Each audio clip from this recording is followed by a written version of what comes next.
everyone is here. Say hi. Hi. Hi. Say hi. Hi. So yeah, basically I'm in the house. I'm in my kitchen. I'm cooking something as I'm talking to you, and I'm hoping that you're doing great. That you have been well. You're hustling, grinding, taking one day at a time. And this is one of my random videos that I want to make. Yeah. So excuse my son. I'll be chasing him in a while. So today I just thought about parenting, and I want to talk about fully parenting and what kind of a parent makes a good parent, what kind of a parent are you, what kind of a parent I am, what would you desire, what kind of a parent. Let's start with, I have like five of them. Actually, I'm having my notebook with me because sometimes when I sit down, I start writing things, and when I sit in front of the camera and start like analyzing them, sometimes I forget. You know, we are all human. So sometimes I do have my notebook with me so that I can just check random topics that I was thinking about and my personal notes so that we can share. Okay? So when it comes to parenting, there's no perfect parenting. There's no perfect parent. But of course there are evil parents, right? Let's differentiate from that. And becoming a parent, sometimes we become parents when we are not aware fully, we don't understand it, or maybe we know something about being a parent and all that. And parenting comes with time. Once you have your child, you're definitely a parent. Whether you got your child when you are a teenager, when you knew a lot of parenting tips, or maybe when you knew nothing. Parenting is a blessing. When you're a parent, it's a blessing. It's a way of life. It's how God created it. And if you're not a parent yet, you will be someday, maybe through adoption, or maybe you don't want to. Okay, it's not mandatory to be a parent. It's not a mandatory to be called a mother, to be called a dad. It's a choice of life. Sometimes it's a choice, sometimes it's not. Because like, let's say teenage parenting, when teenagers are getting kids already, it's not their choice. A teenager will not just like have a seat and be like, you know, calculative and be like, this is the time for me to have a child. So you see, that's having a child, let's say, unknowingly. Okay, but when there are those who are already adults and they are not prepared to have children or not even have children ever, it's your right, it's your choice. We respect that. And that. So having said all that, let's now dive into our topic of today: what makes you a good parent? Okay, for me, over the years, I have 3 children, for those who don't know, and I have one that is the firstborn. I have 3 boys actually, and the firstborn is already a teenager. He's 14 years old and he's just joined high school this year, and I thank God for the progress, and I thank God for life, right? Because some things you just don't sit down and plan them, but I'm a Christian, so I believe in Christ, and if that's the path that He has taken me with, and I'm grateful. I'm a great parent, and I can call myself a good parent. What is parenting? Parenting is taking care of your children, be it financially, mentally, physically, educational-wise. It's a way around of taking care of your children. Sometimes it gets overwhelming. Sometimes there are times things are easy, there are times things are tough, there are times kids will not understand their parents, and there are times that you parents like me, I wouldn't understand them, because as children are growing, they are becoming maybe rebellious, or they're becoming adults. Okay, every stage of life is different, because the way you controlled your child when he was 3 or 1, it's different from how you control your child when your child is 6 or 9, by different things. Maybe one, by listening to them. Listen to what your children are saying. So this is number one. Number one is about listening to your child. I will start from there. If you listen, I have come to realize that when I listen to my boys, really, there's a time when, you know, kids are cranky, you know, kids are crazy. Sometimes they will drive you insane. Honestly, kids can make you get prepared when you're having children. But once you listen to your children, you'll be coming in a ground where you understand each other. Like, this is what I don't want you to do, or this is what I would prefer you doing, but you're doing this other way. So it's a good way of communicating. Communication is very important. It's very versatile. It's very vital. That's the word I was looking for. It's very vital to any sort of relationship, be it mother and son, mother and daughter, father and daughter, father and son, be it all parents. You need to listen to your children. Sometimes their ideas would be just insane, okay, that they wouldn't make sense, but at least show them that you're listening, and try to work things out by their views and your views, and try to drive your topic back home. Nowadays it's not like all days parenting. Right now we cannot afford to be like our parents were final. Our parents, whatever they said was final, regardless whether they were on the wrong, whether they were on the right. You did not have the right to question your parent. What your dad said, what your mom said, it's final. Whatever they say, if they tell you to jump, you are not even allowed to ask how high.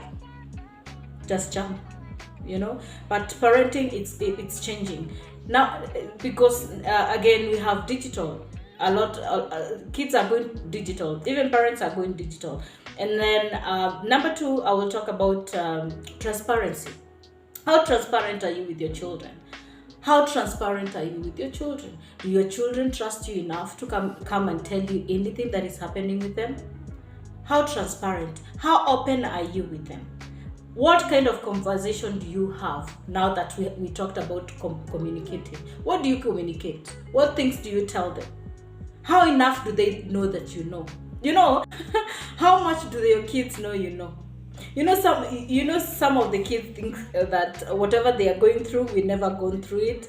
Like, they think we jumped from being kids straight to being parents. They don't know these stages that we went through.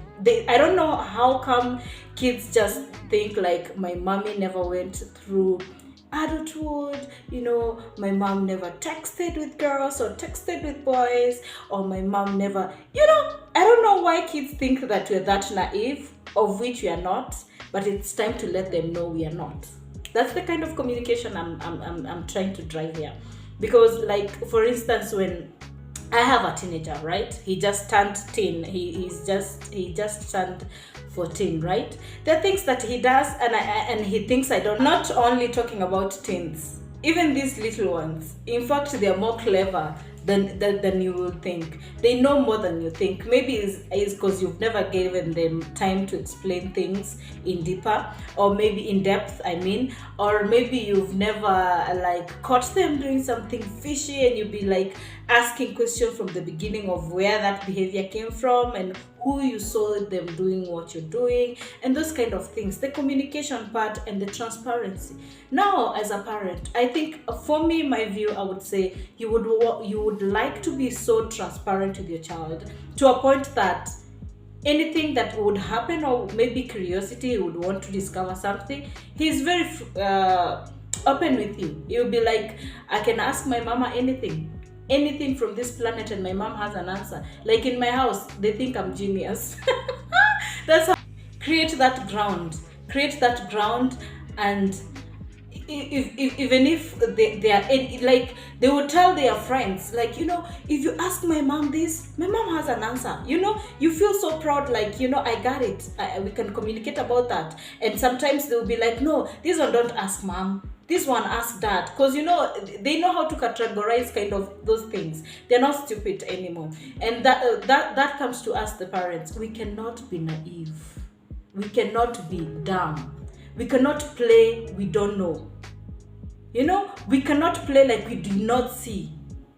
That's where we are going wrong. Because the moment you play dumb, stupid, or maybe quiet, naive, like, my mama doesn't know this, that's how your kids will be hiding things from you. That's how your kids will be sharing what they are feeling with other people, and not you. I'm sure you have ever seen or heard maybe a scenario where a child would communicate much better with their nanny. They will tell their nanny everything, what they're going through, whether they're having a stomachache, whether their friends stole their pens in school, or maybe their little boys tore their books or something, or anything. Have you never seen kids being so close to their nanny? Have you ever asked yourself, why not you but the nanny?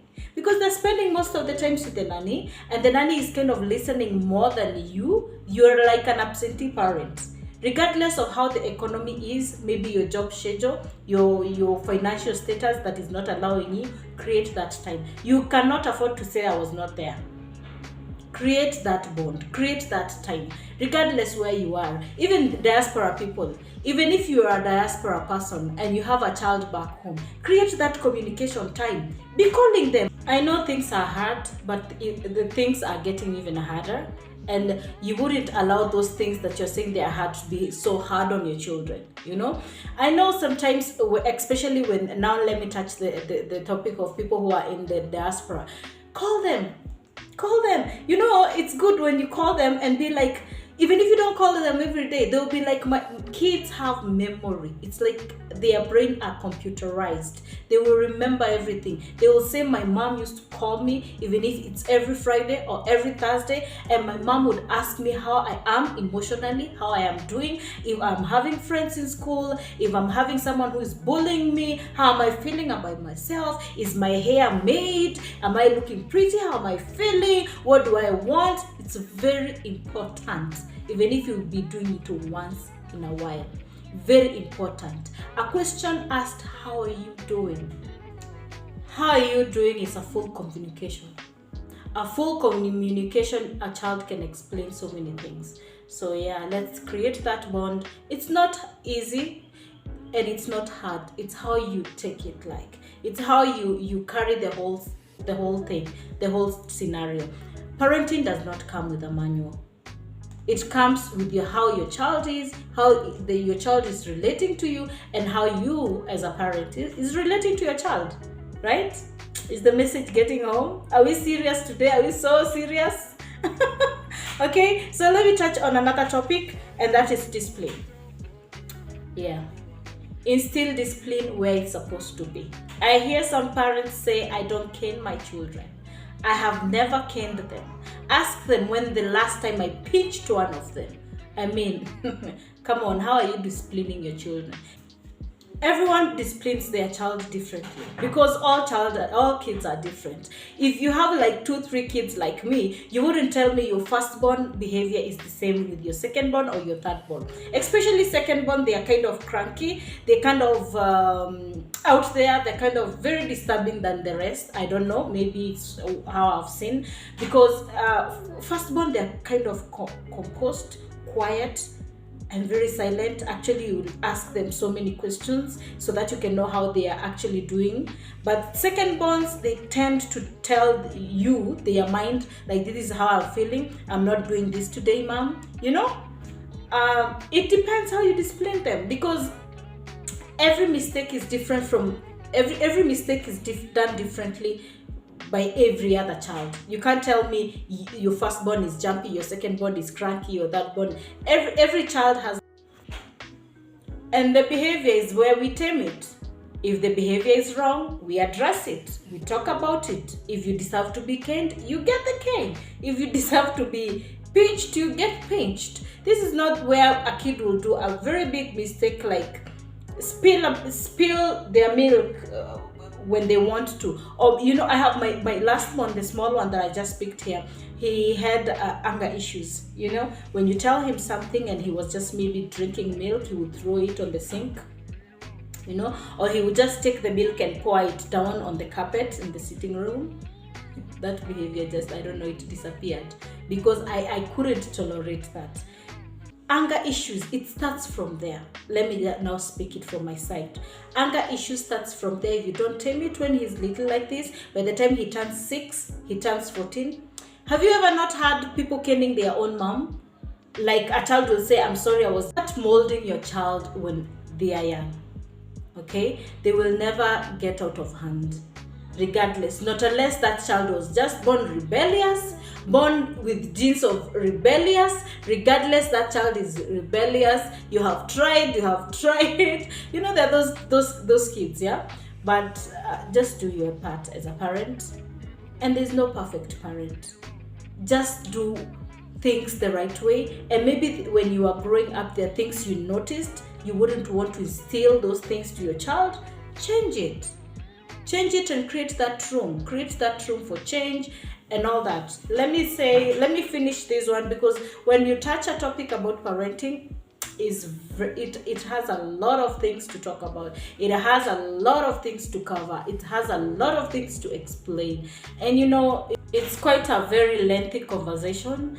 And yeah, we are getting there. One day at a time. Rome was not built in one day, right? So I have touched discipline, I have touched transparency, communication, and all that. And I think today I'll just touch on that, and we will do a part 2, which you can do it tomorrow probably, and touch other things like schooling, finances, teens talk, and adult talk. Okay, so I hope today's content was totally different. It was deep, okay, it was serious, and we will continue playing our roles as parents. And again, being religious, let me touch on that. Regardless your religion, teach your kids what religion you are in. I believe when you teach your children from which denomination you come from, or which religion you believe in, or what your beliefs are, it's very important to kind of understand you as a parent, and to understand where you're coming from, because sometimes you quote the religious teachings. Like for me, I'm a Christian, and sometimes when I'm disciplining them, I'm like, spare a rod, spoil a child. The Bible says that. I mean, blackmailing them, but that's what, even when they go to the Sunday school, they will be taught. Listen to your parents so that you can get many days of your life. Listen to your parents. Do what your parents are saying. What is Christianity teaching about parenting? What is Christianity teaching about children relating to their parent? Let your children know what kind of religion you are in, so that it can be easy for everyone. It can be easy for you as a parent, it can be easy for your child, and vice versa. Thank you so much for tuning in. Thank you so much for watching my videos. Don't forget to like, subscribe if you haven't, right? And share my video. Share with the other parents if you think what I've said is vital. It's a good information, okay? And see you on my next video. I think I'll do a part 2 about this parenting kind of thing, kind of a conversation. And for the plus size calmness, plus size talks, I haven't forgotten about you. I'm still cooking something for us, and we are continuing the same way, with the same energy. Remember to live your life the way you want to. This channel is Live, Laugh, Love with me, Lily Monyash. See you on my next video.